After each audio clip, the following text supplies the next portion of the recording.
G'day everyone. Hope you're keeping well in these interesting times. Amazing that we're at the end of another quarter.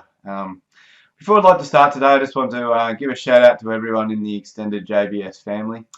Clearly it's been another difficult quarter for everyone, and I'm really wanting to just reach out and say good day to everyone and hope everyone's going reasonably well. And as I know, I'm sure you would have seen in correspondence over the last few months, we are open for business and open to helping people. So if there is anyone in your friends or family that you think that would benefit from reaching out to us, please feel free to pass us on, because we are here to help. And in this important time, it is really important that people are conscious of the decisions that they're making and the strategy and the support that they've got. So we're here to help if you think that would benefit your friends and family. Attached is your quarterly report for the end of September. Clearly another interesting period, and while returns aren't what we would like in a normal environment, given the considerable issues going on in the world at the moment, we're pretty pleased with how portfolios are holding up, which is really pleasing.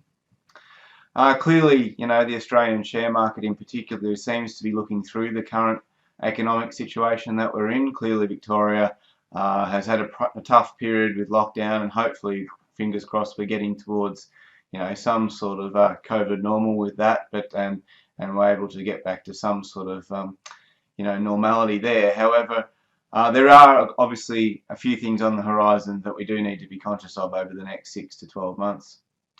In our view, however, markets seem to be looking at the stimulus package for things like the budget and the overall stimulus that's been put into the economy by things like the Reserve Bank. There's discussions around potentially even cutting interest rates as soon as Melbourne Cup. And seeing that as an opportunity and stimulus and support that will continue to drive markets for the next 3 to 5 years. And on that basis, the economy potentially is running separately to what the share market is.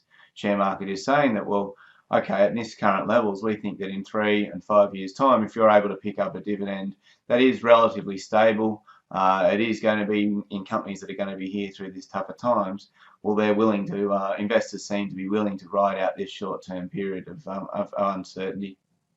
And there definitely is going to be some uncertainty. Clearly, we've got the US election coming up, and while that's an interesting case study in its own right, clearly markets historically have seemed to have reacted relatively positive after the US election, no matter who the result actually is, just showing that really they're looking for certainty.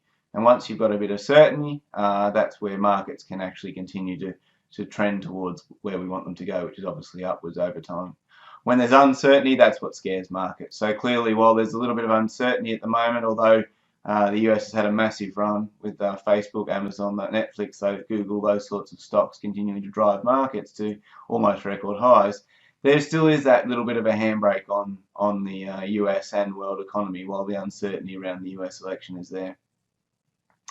So as I said, we're really pleased with how portfolios are holding up, but now is an even more important time to make sure that your asset allocation is reflective of your risk profile. So it's always really important to look at how are you feeling about your risk tolerance at the moment. Are you feeling nervous? Are you confident? Are you looking towards the future? And if so, does your asset allocation and your underlying investments reflect those thoughts and processes? So I hope you enjoy the quarterly report, and as always, if you've got any questions, look forward to hearing from you. Cheers.